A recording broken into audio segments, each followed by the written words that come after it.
My name is Patricia Siame, and I am in the women ministry. So my role in this ministry is to assist in the making of the soup. Every push we make soup of just over 1,000 people, and we make two kinds of soups. There's the beef soup and also the vegetable soup. So we serve over 1,000 people every day. I enjoy my job because it makes an impact on people. Besides that, I love cooking. I just love to see people happy and all satisfied. So on the third day of every push, we make the soup to feed the people. The reason we make the soup is because it is lighter. After somebody's finished with the pushing, the stomach is a little bit tight, so they need something that is semi-solid. So that is why we serve the soup. It prepares them for the meal ahead. This would be the beef soup that we make, but apart from the beef soup, we also make the vegetable soup for the vegetarians. Okay, this is the vegetable soup. This is mainly served to those that do not eat beef. So it's a variety of vegetables. It's basically a mixture of mixed vegetables and our spices. Secret DMCC spices. My name is Diemiso, but they call me Sisti, the one who's responsible for cooking. I like cooking. They're all running to me after eating this soup. They want the recipe for soup. Yeah.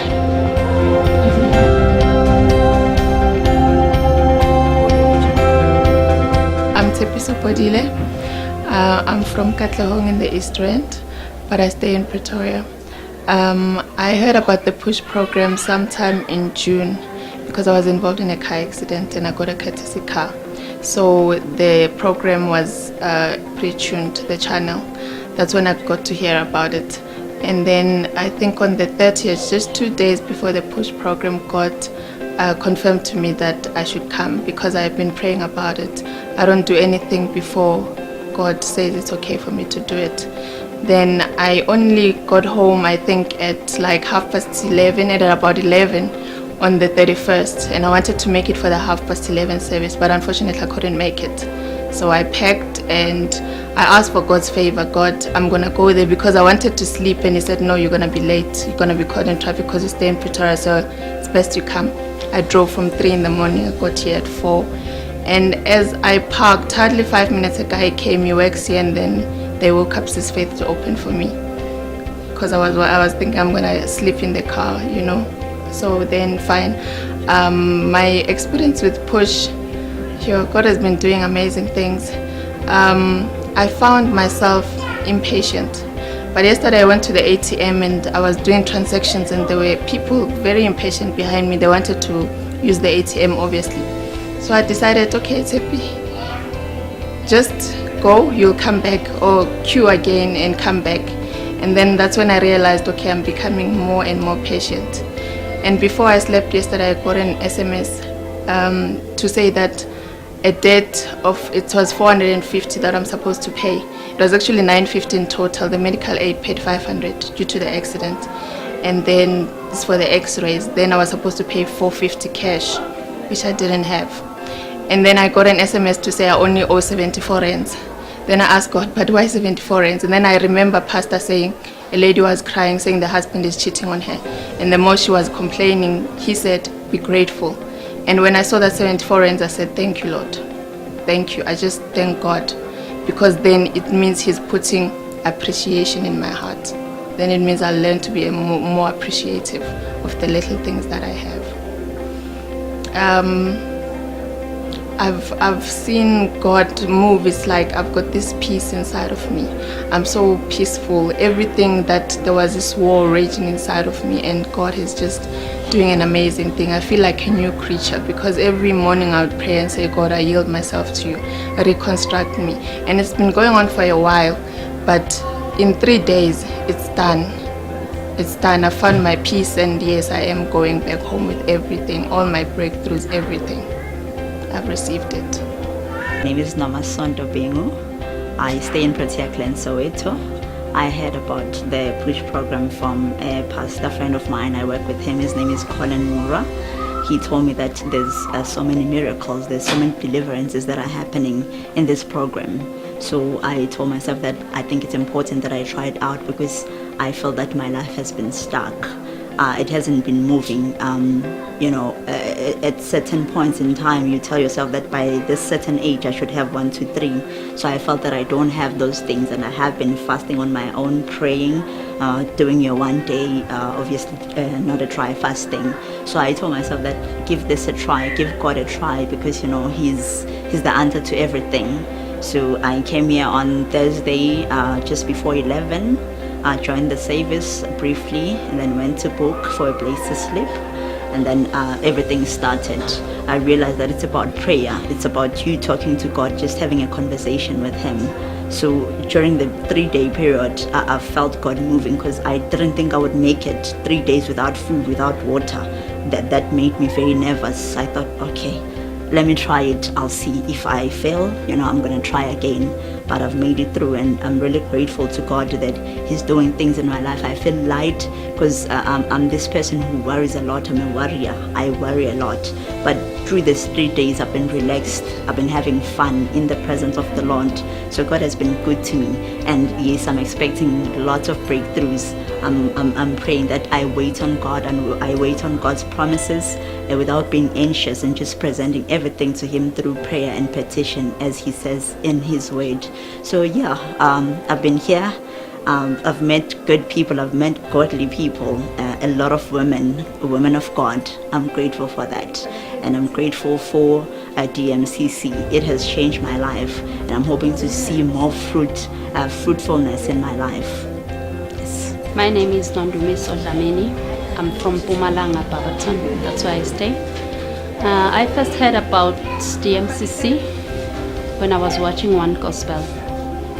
As I was watching one episode on a Friday, I was cleaning the house, but as the pastor was talking, it just caught my eye.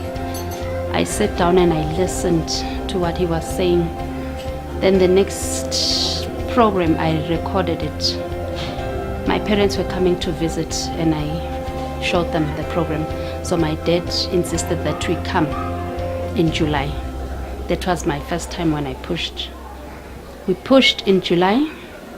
I came again on August. This is my 3rd time.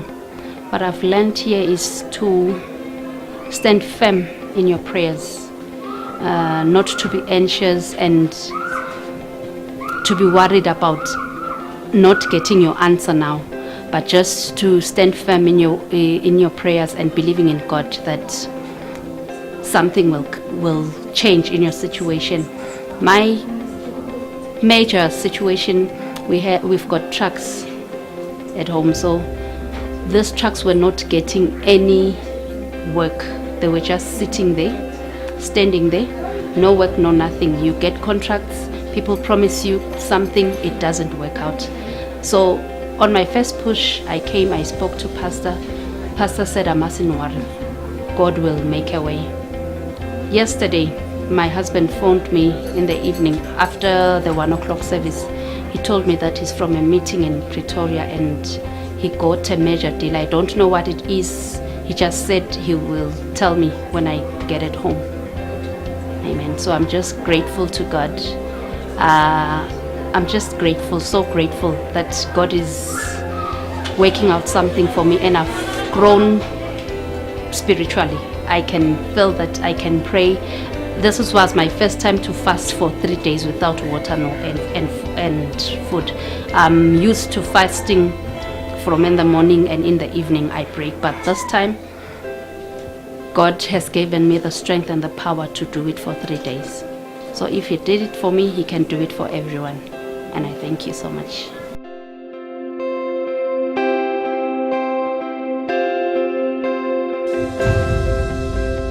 I'm standing here with one of the main people that are looking after our cars here outside, that are making sure that the parking is well looked after and making sure.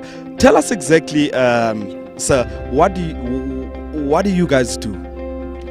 Basically, our role here outside during the service, what we do, like as you see how many cars are here, especially during the push time, we receive a lot of cars here by the parking lot. So what we do, we direct the traffic, maybe like show people the places, maybe the empty spaces, or try to put them in order, you know what I'm saying? And also what we do, we look after the cars for security, like to see that their cars are secure when they are inside, and also to check things like whether they didn't leave maybe the windows open, or maybe the doors. Sometimes there was an incident where you found the car, the door was left open.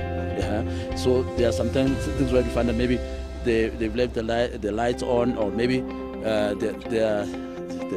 things like that, you know. When I'm looking around here, I see, yes, just quite a lot of cars here outside. How do you guys manage the cars? How we manage, like our team consists about maybe 5 people. What we do, we stand a strategical point. You know, we check before where there's the empty space or something like that. So usually at night we use the torches, just as signals, to signal. That you use the torch like at night, just as a signal. We know, like, to point maybe the guys on the other side. We just use the torch to show them. Then we direct the car maybe to that point where there's a light. So, like, also when, like, you know, sometimes even at night, especially like maybe some of the people who come and find that they are ladies and stuff like that, maybe they have to park that far.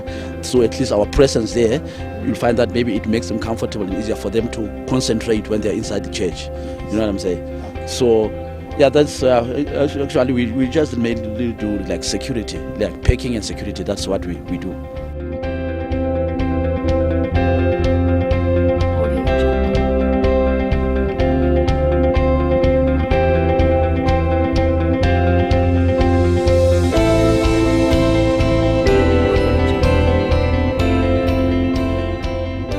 Okay, tell us more about what you guys are basically doing.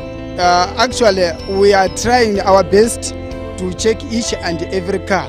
If the car is not locked, we are going inside by the church to tell them that they must go there to lock their cars. And if the light is on, we are going also there to tell them what they are supposed to do by their cars. We are really appreciated because as a security we are committed to do the job, because we are in unity with those people who are attending here each and every time. There's no one who came to us to complain about their cars. So which means us we're gonna keep doing our great job to them. That when they are attending, don't worry about their cars. We are safe for them. Thank you so much. We really appreciate the work that you guys are doing. Keep it up.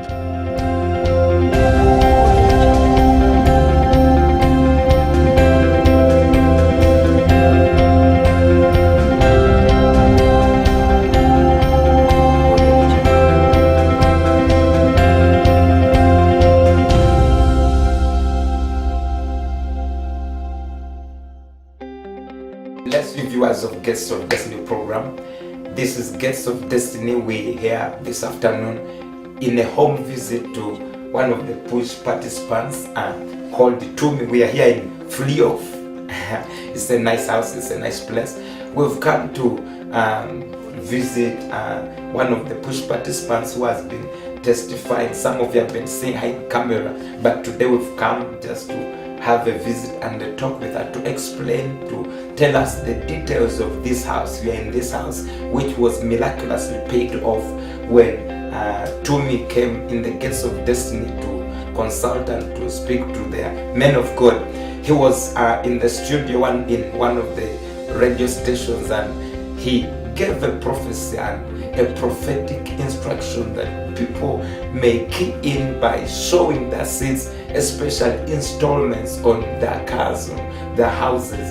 And Tumi obeyed the prophetic instruction and she sold her seed, and miraculously this house was paid off debt free now. So we're here to get the details of the testimony. Tumi, you're welcome. Amen. Yes. My name is Tumi. My daughters bought the house for me. It was before my second daughter got married. They were paying the bond together, helping each other. And then the other one got married and She continued to pay the bond until the other one passed away. Then the burden went back to the left one, because the one who was helping her with the bond was passed away. So she recently bought a car. So the burden was with the car and the house together. It was very hard for her. Either of the two was supposed to be repossessed, because as a married woman, she had to take responsibility of her house as well, and the house and the house, my loan house and the car as well. So I didn't know what to do until God sent His servant one day on the radio station. I was listening. I was just hopeless, not knowing what to do. God sent His servant to prophesy to my life. The man of God said, if you are in if you are in credit, maybe it's a car or a house, you need the car, and you want the cancellation, pay bring the installment of the house or the installment of the car. So I took the installment of the house, and I asked the money from my daughter and took the installment of the house and sow a seed. How much was the money? The house was 4,200 per month. So after sowing the seed, it didn't take long. After 2 weeks. Which month did you pay I paid on September. During September. And then the first week of October is then. September 2015. Yes, it was September 2015. The first week of October. It was after the push of October, actually. It was the second week. My daughter received an SMS, because they sent her and me the email, because they frequently send the emails about the house. So she was not interested in opening the emails, because she would know that it was just a reminder of the bond. So she just left the emails until they sent her the SMS from the banks telling her that the house is cancelled, the bond is cancelled. Now when we go back to the house, you mean from October of last year until now you've not paid any money towards the house bond? No. You're cleared? Yes, Pastor, everything is cleared. No more installment for the house. The money was paid on the bond, 299,000. That amount was miraculously cancelled. Yes. After how much did you pay in the response or in the obedience of the prophetic instruction? How much did you pay? How much was the monthly bond payment? 4,200, which is the installment, which was the monthly installment for the house. So you got 4,200, you deposited into the Rainbow account. Yes. And after just a period of 2 months, your miracle, the house was miraculously paid off. Yes, Pastor. Amen. Amen. Praise the Lord. That is how God did it for me.